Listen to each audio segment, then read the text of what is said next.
nyo. Saglit lang ha, bawal iano to ha, sa atin lang to ha. Oh, sa atin lang to, mabilis lang ha. Oh, mawawala na si Bato. Ayan. Oh, wala na si Bato. Oh. Ayan, Bato ha, sana nanonood ka, Bato, tingnan mo to. Aray ko. Ha? Warrant of arrest of Mr. Ronald De La Rosa. -1. -1 ka na, bata. Susunod, -3. Chis Escudero, Joel Islor, Jinggoy. 4 na. Ah. Ano pa? -1 pa. Bongo. Oh, ilan na lang Duterte Black? 4. Aray ko. Oh, ano? Gusto mo labas ko na rin yung warrant ni Bongo? Ah!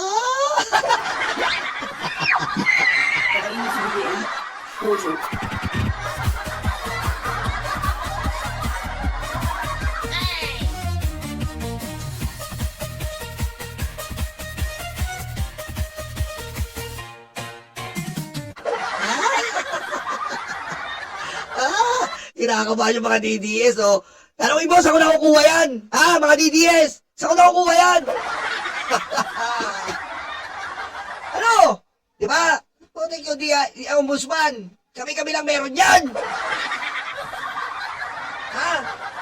Asing kami sa aming circle. Ha? Sumayon kay Bongo? Ah?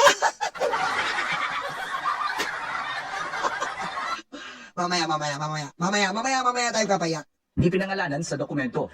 Sinubukan namin silang kunan na pahayag pero wala pa silang tugon sa ngayon. Oh. Kagabi lang isinapubliko ng ICC ang mga pangalan nila sa DCC o Document Containing Charges. Oh. Noong una kasing inilabas ng Uy, ICC parang parehas to ng form ko ah. Tignan ko nga, checkin ko lang po ah. Checkin ko ah. Parang parehas kami ng form eh. Diba yan yung form? Parang parehas kami ng form eh. Parang parehas ba ng form? O parang parehas nga ng form ah. Ha? Ah! Parehas no! Parehas yung form!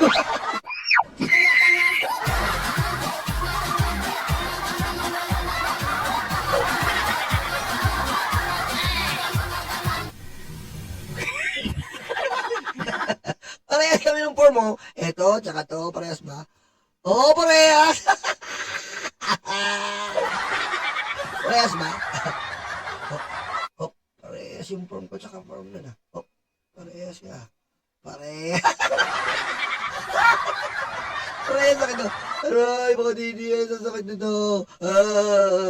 Ubo sa mga Duterte Black, mga pindeo. isang dokumento noong Setyembre, redacted o tinanggal ang mga pangalan nila. Pagsapit ng Nobyembre, sinabi ng Ombudsman Jesus Crispin Remulla, may warrant of arrest na laban kay Senator Bato.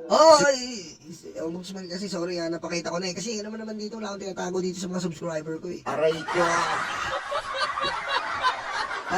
Mamaya papakita ko yung kay Bongo para marami talaga tayo mapaiyak. Mula noon, hindi na pumasok sa Senado si De La Rosa. Sa ngayon, wala pang kumpirmadong warrant of arrest laban sa 8 pangalan. Oy! Pero, Akala nyo lang yun, ha? Akala nyo lang yun! Ha? Kasi ito, bibigyan ko kayo ng clue, ha? Bibigyan ko po kayo ng clue. Ha? Mainstream media. Ito po, bibigyan ko kayo ng clue. Kasi bigyan natin ng logic. February 23, lalabas na po si Digong sa ICC. Lilitisin siya. Kailangan po, pag nilitis si Digong, meron po siyang witness. At sino po ba magiging witness niya? Makailang beses natin nuulit dito. Ang magiging witness niya po ay ang kanyang co-perpetrator. Diba? Yung po ang magiging witness ni Digong. Ang kanyang mga co-perpetrator. O kasabwat. Ayan po ang magiging witness ni Digong. Dahil si Garma, si Bato-Bato, at si Las Cañas ay witness laban sa kanya. Witness po yun ng prosecutor. Ngayong February 23, kapag wala po, inuulit ko, ngayong February 23, kapag wala po si Bato, si Bongo, at yung 8 na yan, etong 8, patay na si Kaskolan eh. Basta ito pong mga to, kailangan po nandun sila. Bakit? Sila po ang mag-witness kay Digong. Tandaan nyo. So, may warrant of arrest o wala? Isipin nyo na lang. February 23, every week po yan. February 23, tapos susunod 1 linggo, 3 hanggang 4 na linggo po lalabas si Digong sa ICC para sa paglilitis niya. Yan po yun. uunahin po siya, didepensahan niya yung allegation sa kanya. At paano niya madidepensahan yon? Kung wala po siyang witness. At pangit naman pong madepensahan niya yon nang siya lang mag-isa. Kaya nga po naglabas ng warrant of arrest kay Bato para papuntahin si Bato doon para idepensa niya si Digong. Ngayon si Bongo, ano? Alam mo na, Bongo.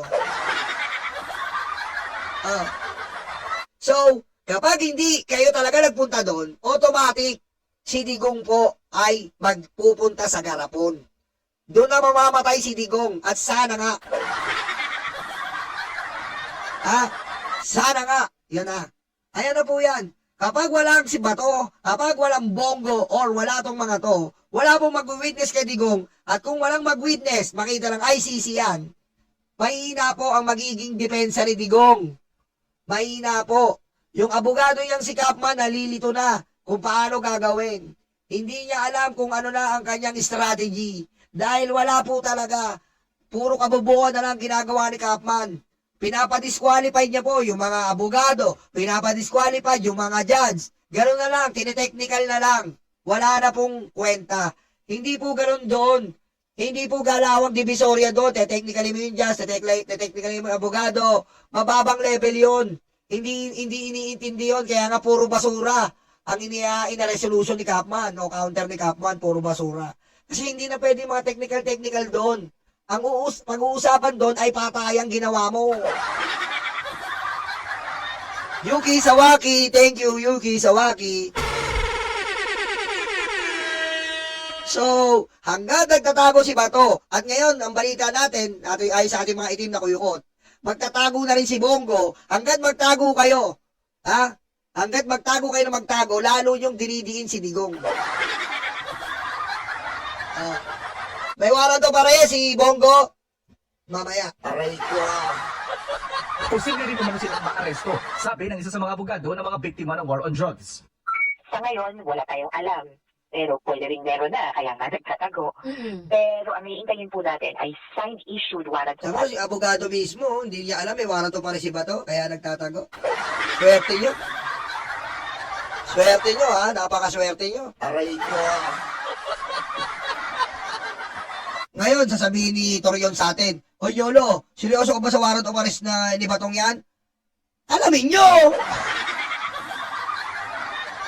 Diba? Alamin nyo sa akin kung totoo. Diba? Lumabas ka ba to? Tignan natin kung totoo yung hawak kong warrant of arrest. Aray ko. Pag inaresto ka, totoo. Pag di ka inaresto, sablay. Diba? Huwag mo ano yun, di ba to? Hindi na raw nagulat ang kampo ng mga biktima sa mga pangalang inilabas ng ICC na kasabwat umano ni Duterte sa Crimes Against Humanity. Ang napansin lang daw nila, Davao Boys ang karamihan sa mga ito. Kita mo, Davao Boys. Mga bata ni Digong. Kita nyo? Yun eh.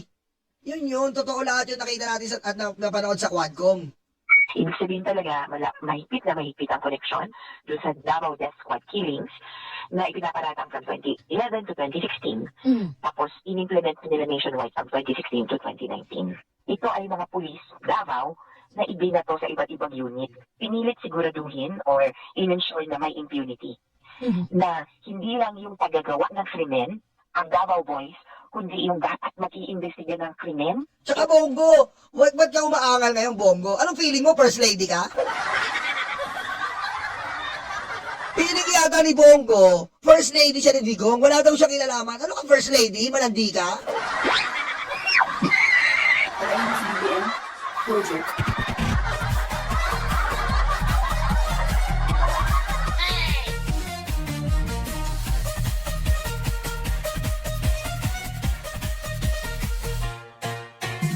Feeling ni Bongo, First Lady siya.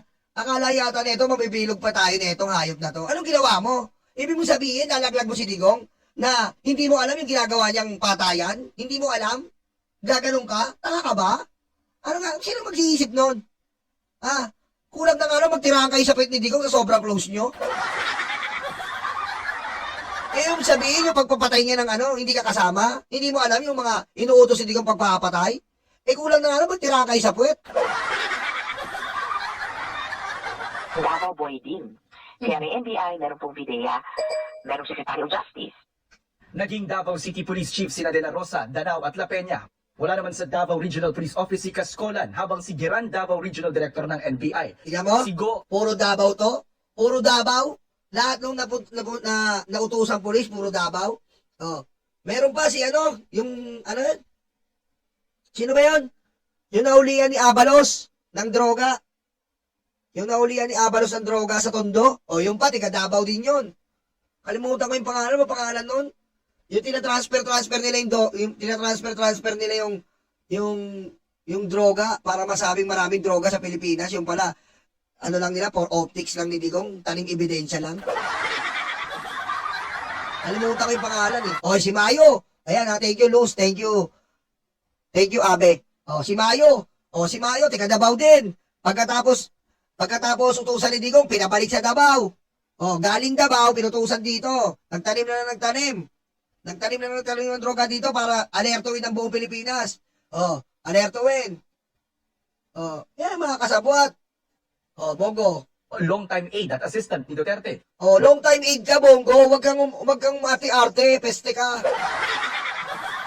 Wala pa nung nagsisilbi ito sa Davao City LGU. O, Batay sa document containing charges mula 2011 nung mayor ng Davao City si Duterte hanggang 2019 na presidente na ito, nagkaroon umano si Duterte at mga kasabot niya ng common plan o kasunduan Yes. para inutralize ang mga kriminal na sangkot sa illegal na droga Tama. sa pamamagitan ng pagpatay. Noong mayor pa siya, ginamit raw ni Duterte ang mga pulis at ilang civilian hitmen o ang DDS o Davao Death Squad. biro mo pati mayor. Kasi sinama po yung pagka-mayor niya kasi background check yun eh. Kumbaga sa background checking, nasa sistema talaga ni Digong pumatay ayon sa ICC report. Kaya sinama po yung pagka-mayor niya. Kumbaga nasa sistema mo na talaga eh. Nung mayor ka pa lang, dire-diretso ang patayan dahil ikaw ang mayor. Ngayon, umakit ka kay presidente, dinala mo yung Davao model. Yung tinalakay nga po sa Quadcom. Davao model. Yung po. Dahil nga po sinabi ni Garma, habang tinatambyolo siya ni Digong, diba? Si Garma, yung tinatambyolo ni Digong, pag ano daw, Valentine's, meron daw helicopter, wala daw yan kay Garma. Kasi tambyolo daw yung nila, style, tambyolo style. Tinatali si Digong, parang lechon. Tapos didilaan daw ni Garma habang pinapaikot na gano'n, no? Aray ko. Diba? Si Leonardo, si Garma, si Digong, si Bongo, si Bato, yan ang plano ng Davao model. O plan double barrel. Patayin ang mga Pilipino. Para pumatay. Nang maging Pangulo, in-appoint ni Duterte ang kanyang mga co-perpetrator Yan mula na. Davao City sa mga high-level national position. Dito na itaguyod raw nila ang isang network na kasama na ang Estado tulad ng law enforcement agencies gaya ng PNP, PIDEA, NBI at maging Bureau of Corrections. Di ba? Inakyat niya. Di ba? Sabi nga ni Garma, umiyak siya. Tapos nadamay pa yung pinatay na PCSO. Umamin yung mga pulis. Kita mo, ganun na mga ugali nila. Ang tingin nila sa tao, wala lang. Ang tingin nila sa tao, wala. Bagay lang na pwedeng i-dispatch siya agad. Si Karma. Yung sa PCSO, pinategi niya. Sila Bato. Yung mga mayor, nakalaban nila sa droga, pinategi niya. Yung mga governor, pinategi niya. Kasi nga, sa gabal, sa droga ni Michael Yang. Yan. Sa pool. Napiamin. Pinagalaw raw ang mga ito tulad ng DDS. Sa February 23 na magsisimula ang February 23, sabi ko sa inyo, ayan February 23, magkikita-kita tayo, live via satellite. Lilitisin si Digong. Ayan mo yung sinasabi ko sa inyo. Lilitisin si Digong. Paano yung wala siyang witness? Kaya may warrant to pare sila Bato at Bongo at yung iba pa, para merong tatayo kay Digong na papasinungalingan. Ngayon kung di yung tutulungan yung matandang nakadaya nakorduro yung betlog, putik talaga mamamatay yan dyan na siya mamamatay. 30 years po pinakamababa niya dyan. Kasi 10 years yung sa pagka-mayor niya, yung pumatay siya. 10 years yung sa pagka-presidente niya, yung pumatay siya. Plus yung mga 10 years uli yung inutusan niyang patayin yung mga congressman, mga mayor. 30 years yun. Ngayon kung di yung tutulungan Bato, Bongo, at yung iba dyan, si Digong, ay makukonvict po yan. Makukonvict talaga kung hindi yung tutulungan. noon na confirmation of charges ni Duterte sa ICC. Dito tutukuyin kung may sapat bang basihan para litisin na si Duterte. Para sa GMA Integrated News, Jonathan Andal, nakatutok, 24 oras. Kampi naman po sa paglalabas ng ICC ng mga pangalan ng mga anilay co-perpetrator ni dating Pangulong Rodrigo Duterte sa kanyang kampanya kontra droga. Itinanggi ni Senator Bongo ang paratang. Sa isang payag, sinabi ni Go na ang mga paratang ay walang batayan, hindi patas, hindi makatarungan, at walang kaugnayan sa kanyang mga tungkulin at responsibilidad noong siya ay nagsilbing special assistant ng dating Pangulo at na maging executive assistant ng alkalde si Duterte. Tanga-tanga ka, Bongo. Hindi ka pwede maghugas kamay. Nagtitiraan kayo sa puwet. Nakalimutan mo na ba yon? Ha? Bongo, hindi ka pwede maghugas kamay dito. Walang first lady si Digong. Nagtitiraan kayo sa puwet. Kung ano man ang inutos ni Digong sa'yo, gagawin mo. Tanga. Di ba? Pag sinabi niyang, Bongo, tirahin mo ako sa puwet, titirahin mo, tanga. Ano yung bigla kang paghuhugas kamay na, hindi ka kasama? Ano ginawa mo? Ano ginawa mo? Eh, hindi na nga kayo natutulog ni, halos sa pagtulog nyo, magkatabi kayo ni Digong, naglalap-lapan kayong hayop kayo. At sasabihin mo ngayon na parang one-sided? Ano one-sided? Ang dami yung side ng pagtira sa puwet. Ano unfair daw? Paano naging unfair, Bongo? Ikaw ang nagpapasweldo. Ang daming nagtuturo, ikaw ang nagpapasweldo. Ikaw din ang nagbulaslas na binibigyan nyo ng reward. Sa bunganga mo mismo nang galing. Di ba? Ikaw ang nagbibigay ng reward. O, sa gabi tinitira ka ni Digong. Tinaka? Tapos, anong kantipala mo? May chicken lomi to go ka. Lahat ng nire-repair mo kay Digong, pasok na pasok. Pati si Siomai King. Oh, nakakalimutan mo na? Bongo? Ano ka? Ngayon maghugas kamay ka, feeling mo. Ano gusto mong isipin namin na si Bongo malinis to, hindi kasama to, si Digong lang. Hindi nga eh. Indirect nga si Digong eh. Indirect siya, bakit? Kasi nga presidente siya, bunganga lang, utos lang siya, kaya indirect. Kayo ni Bato, ikaw, at yung mga general, kayo ang mga indirect na nag-uutos sa pagpatay. Ikaw ang tigabayan, si Bato ang tiga-implement. Oh. Ay, mo sabihin, wala kang ginawa nun. Anong ginawa mo? Tinitira ka lang ni Digong paggabi sa puwet, gano'n lang. Ayun ang trabaho mo nun. Oh. Ang mamili ka na ng Bongo. Maniniwala kami hindi ka kasama, pero aaminin mo na ang trabaho mo lang kay Digong, tinitira ka niya gabi sa puwet. Oh. Ayun na lang. Kasi wala kang kinalaman eh. Kung wala kang kinalaman, first lady ka na ni Digong. Tuwing gabi ka lang, tinitira sa puwet, yun ang trabaho mo. Aray ko. Oh. Ayun ang gusto mong isabihin sa amin eh. Anong kinalaman mo? Ano ka lang, first lady ka lang ni Digong? Tanga-tanga ka eh. Pagdidiin niya, kailanman ay wala siyang pagkakasangkot, kinalama o otoridad hinggil sa alegasyon. Oo, yan ka na lang. Parang wala kang pagkakasangkot. Parang wala kang kasangkot? Ano ginawa mo? Ano ka? Ano ka? Puta ka lang ni Digong. Ano ka? Fubo ka ni Digong? Fuck body ka lang.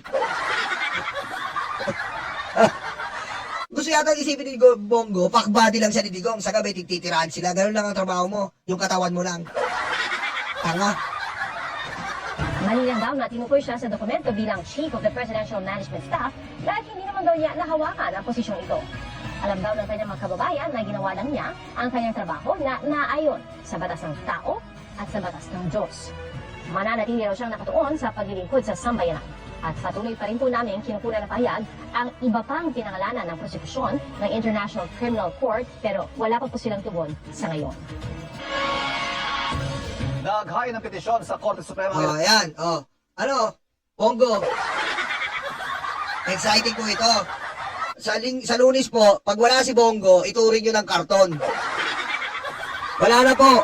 Ituring nyo ng karton. Ituring nyo ng karton si Bongo sa Lunes kung hindi po siya aaten. Wala na eh.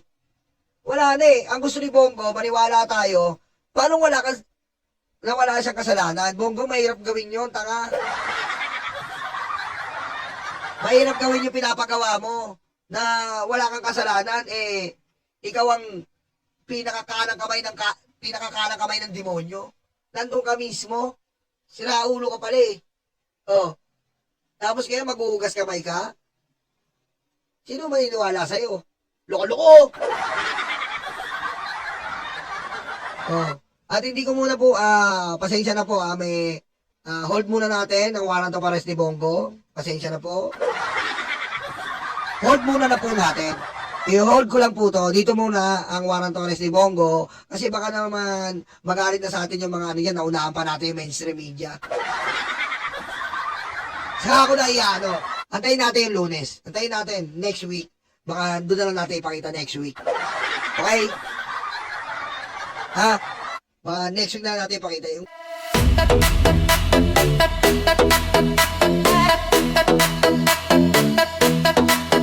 Takot na ang mga aso, dumarating ang mga kaso. Sila ay sinusundo na, dadalhin sa tatay nila. Aray waranto, takbo na bato, takbo na bato, takbo na bato. Aray waranto, bakit na bongo, bakit na bongo, bakit na bongo. Aray waranto, takbo na bato, takbo na bato, takbo na bato. Aray waranto, bakit na bongo, bakit na bongo, bakit na bongo.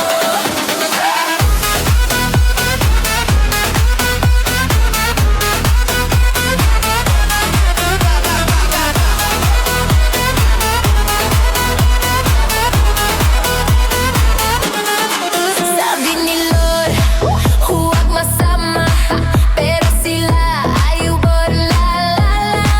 nalalapit na silang masira. Ay nagkarma, ay nagkarma. Aray waranto, takbo na bato, takbo na bato, takbo na bato. Aray waranto, bakit na bongo, bakit na bango, bakit na bongo. Aray waranto, takbo na bato, takbo na bato, takbo na bato. Aray waranto, bakit na bongo, bakit na bongo, bakit na bongo.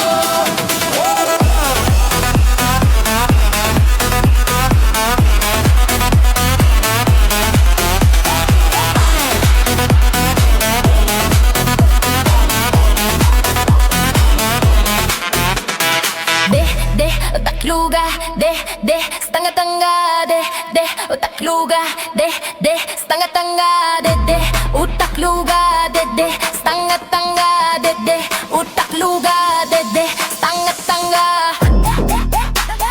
Dede is stanga-tanga, dede is stanga-tanga, dede is stanga-tanga, dede is stanga-tanga. Aray waranto, takbo na bato, takbo na bato, takbo na bato. Aray waranto, bakit na bongo, bakit na bongo, bakit na bongo. Aray waranto, takbo na bato, takbo na bato, takbo na bato. Aray waranto, bakit na bongo, bakit na bongo, bakit na bongo. Kuduroy ang betlog, tatay yung karton. Kuduroy ang betlog, tatay yung karton. Kuduroy ang betlog, tatay yung karton. Kuduroy ang betlog,